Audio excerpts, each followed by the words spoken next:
Thank you very much, Carrie. My name's Brian Yager. My company is The Natural Gardener, and I grow garlic and other vegetables in Fairyland. So thanks very much for coming and joining me here today. I'm trying not to get into a very technical talk. I want to get into a very simple, easy step-by-step process to grow your own garlic at home, which is very easy to grow in our climate here on the Avalon and throughout Newfoundland, actually. And just to make you all familiar with garlic, you're probably more familiar, some of you, with onions. Onions and garlic are all part of the same plant family. The main difference, the onions are planted in the springtime, and they grow more or less above the ground when they start growing, with a heavy root system under the ground, a yellow one and a red one. They cannot overwinter because with a frost they will die off and they won't be very tasty. With the garlic, the difference is if this is the ground surface, that grows under the ground like that. So it's quite a different plant, although they both send up green leaves like that. Is there anyone in the audience here who currently grows garlic? Okay, wonderful. That's great. So the very first thing you need is a good soil in a nice, full, sunny place. Garlic likes full sun, and we grow it in Fairyland up on a hill, which is full sun and very windy. And it does very well in the wind. Wind is not a problem. The full sun is the main thing. And you want to have some good soil. Certain vegetables, like potatoes, we're very familiar with, grow very well in our soil here in the Avalon. There's very little topsoil and very acidic soil when you talk about pH levels, if you're familiar with that, typically 4.5. Garlic likes a less acidic soil, a more nutrient soil of about 6.5. So I know it's tough to test your soil, but what I recommend for anyone doing gardening or farming is to use limestone and kelp in your soil because it helps with the acidity.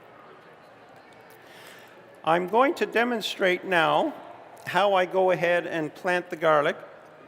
You can see what happens. An onion, you know how an onion is with the different layers around it. But garlic grows, the bulbs have these individual cloves here. So typically the garlic I grow has about 6 cloves on it. And the way it's done is, it's kind of like magic, actually. And the fingers never leave my hands, by the way. You break them open, and if you have 6 cloves in here, you'll plant them, and you'll get 6 bulbs next year. That's how it works. So it's real multiplication. So garlic has this skin on it. What I do to break open the individual cloves is I break off some of the skin. And I find, which is really handy, is to take a spoon. You can take a knife, but it might have a bit pointy and it might damage the plant. You break the top off a little bit, and you get your spoon in there just to help to release the individual cloves, and then you break them up like this. Now, I wonder if I could have 2 young volunteers in the audience to come and show us how to plant some garlic. Yes, please, would you come up?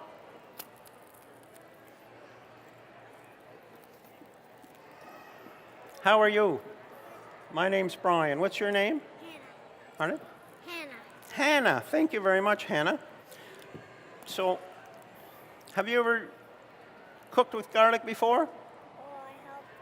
You help, eh? With my mom. Yeah, you peel that off. Well, that's great when you're going to use it.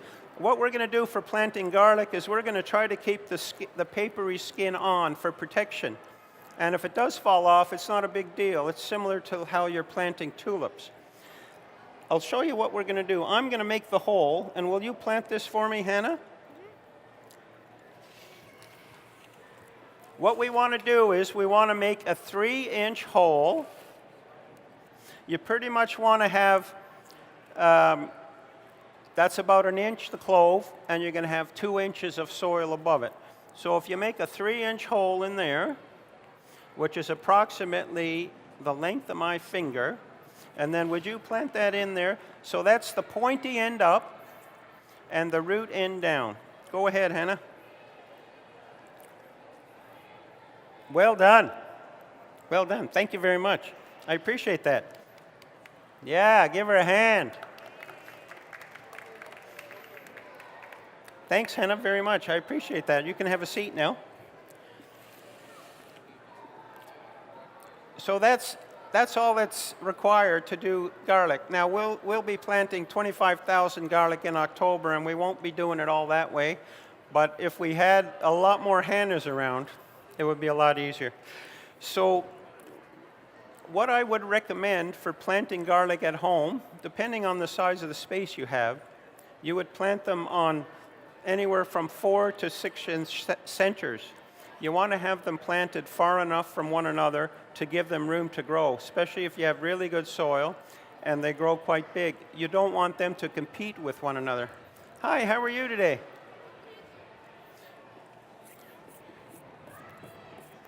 So once you have the garlic planted, you're putting it to bed for the winter time. So the one thing you have to worry about is when we have the winter, if you don't know what kind of winter it's going to be, so you might get a lot of freezing and thawing. Freezing and thawing could possibly damage the clove when it's planted. So what we recommend is you put anywhere from 2 to 4 inches of mulch over your garden bed. And for mulch, we normally use raw peat, whatever's available. You could use leaves. You could even use grass clippings if you have a small garden with a good amount of clippings. But the main thing we use on the farm is kelp. We go down to the beach and get fresh whole kelp. And you want to have no more than 4 inches of the kelp. So what happens in the springtime is you can leave the kelp there because this plant is fairly vigorous. And when it sends up the stalk, it'll actually work its way right through the kelp. You get the odd one that might have a little bit of a trouble doing that, so you just kind of separate it. But there's 2 real benefits I've found with the kelp. The first one is with the low acidic soil, and you want to elevate that, kelp tends to be more of a neutral, about a 7 pH. So what it helps is with your acidity, raising that more neutral, which gives the plant a better chance to take the fertilizer nutrients into the root system and into the plant. The other thing it does, which is really essential for garlic, is it keeps the weeds down. Garlic does not like to compete with weeds for nutrients. So hand weeding is recommended. And those are the 2 reasons for having the mulch.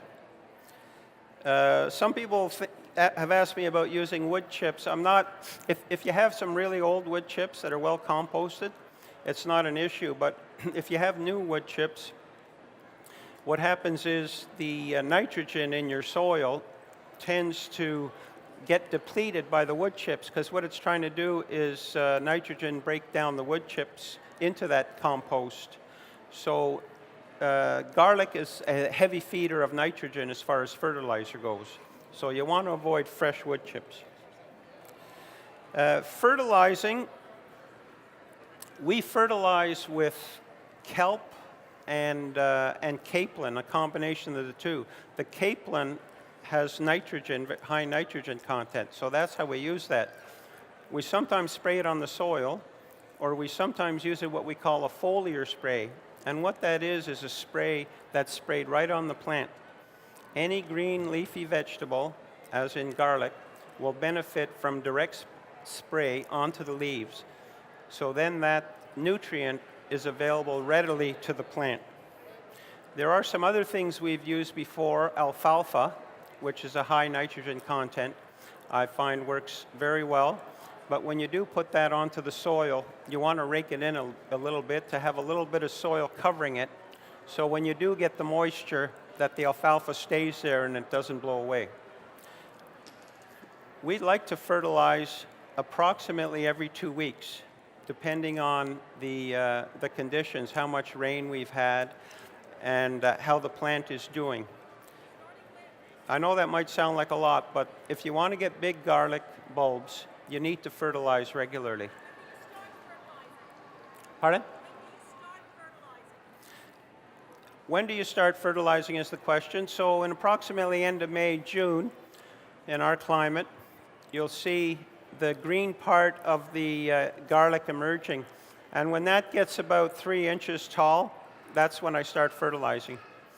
And the other important thing with garlic is moisture. Garlic likes to have enough water, so we make sure it gets approximately an inch of water a week during the growing season. It's very important for the formation of the bulb. And when we stop watering is approximately 1 week before the harvest, because garlic should not be harvested when the soil or the plant is too wet, because it could get prone to different diseases and molds and whatnot if it's too wet. So when to harvest, that's always a big question. This is an old, this one was harvested a while ago and it's kind of hard to see the leaves, but I'll try to demonstrate with using an onion, for example. So garlic is sort of similar to this. It sends up all these green leaves, typically about 8 or 9 of them. And each of these leaves is actually this papery outer filling on the cloves and on the bulb. So typically what we do, if you've got 8 or 9 of these green ones, the lower ones will always turn yellow first and die off. So on average, we wait till the lower 3 have turned yellow and started drying, and you normally have 5 or 6 green ones up here. So we do some testing of harvesting just to see what the bulb's looking like, but that's pretty much when you want to start harvesting your garlic. Once it's harvested, we did something a little bit differently this year, which we've read that you shouldn't do, and it worked out really well for us. I think we were looking at, the manual on how to do it in California, where the weather is quite different and quite warmer when they're harvesting. So they were saying never leave garlic exposed in the sunshine for any period of time, because it's not good for the plant. What we did this year is similar to what we do with potatoes. We harvested the garlic and we let it sit in the field for up to 2 days, just lying there. So what happened was, because the root system is quite wet when you take it out, like it's full of soil. So what you do, you take it and you just shake it off, and we just laid it down, separated them, and let them sit in the field for up to 2 days. Then we went and brought them in to our drying and curing facility, and we tied them up in groups of 10 or 12, and we hang them from the ceiling. Garlic takes at least 3 weeks, sometimes maybe 4 or 5, in order to cure properly. What we do is we have a bunch of fans blowing on the garlic to circulate the air. We also use some dehumidifiers. I get the humidity down to about 45-46% relative humidity in the room, and we do that for a minimum of 3 weeks. So once the garlic's dried like that, and still nice and firm. We check each bulb. Then we cut it off about 2 inches. We leave about a 2-inch stalk on the garlic. And at that point, we do cleaning. We normally take, depending on how dirty it is, we'll cut the beard off here, but we don't cut it off all the way. You don't want to expose it totally on the bottom, but we leave it like that, or sometimes a little more, and then we cut it there, and then we lay it out on trays where you can get some air underneath, and then we start grating it, and we start bagging it in onion bags, and then we leave it. Garlic, if cured properly and if it's dry enough when you put it away, it can last 6, perhaps even 8 months. Now, I'm going to tell you what we have here. We've got a few more of these left over at our booth, and these are what we call starter kits. The amount of garlic here will give you 30 plants, planting them on 4-inch centers. And this soil conditioner fertilizer is made with kelp. We make this in Fertilizer, and it also has the fish emulsion. So you wouldn't use any of this till the spring, till you get the plant emerge, but then you would use it every other week. You can use other sources of nitrogen that have worked well for you too in the past, but this is just a recommendation of what we like to use in Fertilizer.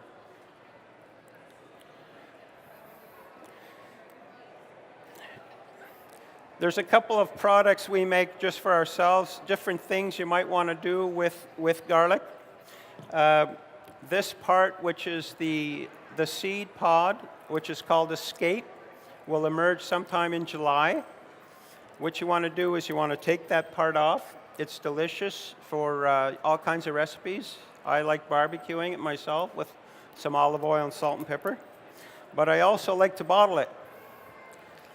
And I pickle it in vinegar. And sometimes I put jalapeno peppers in here, and it's just delicious. It's like a really nice pickle. So I think you'd enjoy that. Also, you could put it in, pickle the cloves whole, and you put your favorite spices in there, pickling spice. And what this does is, this is delicious garlic. I eat this like potato chips some night, when I run out of potato chips, that is. And they're nice and soft, and they're not too strong, and they're kind of tasty. And their garlic is actually good for you. My wife, who couldn't be here today, she's got a sore back at home, but she would want me to tell you the best way for garlic for your health is, before you're going to use a fresh garlic clove, you would take it, take the paper off it, put it on a cutting board with the side of a knife, and give it a good smack to break it open. Because what that does is that gets all the chemical compounds in here working, and they take about 10 minutes to work. Those are the healthy benefit compounds in garlic. It takes about 10 minutes before you start using it to give you the best health benefit. Apparently it's a good food to eat to help prevent cancer cells from developing. So it's really healthy. We eat it every day. And we eat a lot of Caesar salad, actually. We like it raw, done that way. Now, can anyone here tell me any type, like Halloween is coming up, and there's all kinds of little creatures going around in the night. Some scary, some not so scary, but does anyone tell me what they think garlic might be able to ward off in the night around Halloween? Yes? Vampires! That's right. Vampires. Has anyone heard that before? We have never seen a vampire on our farm. Can you believe that? Do you believe that? Never. Now, you win an award for telling me that. Kathleen? Joe? Kathleen? we have an award winner over here. We have made something special for you, young man. Kathy did that. Look at that. Congratulations on knowing the vampire. No vampires at this house. Thanks. You're welcome. Now, what you can, these are edible. These are some smaller versions of the garlic. You can eat them, or maybe at Halloween, you can hang them on your front door to keep the vampires and the bad witches out. What do you think? Yeah, that'd be pretty cool. Yeah, thanks. Okay, you're welcome. Thank you. We have some more of those available over at the booth as well. I'll try to answer a few questions if I have a bit more time.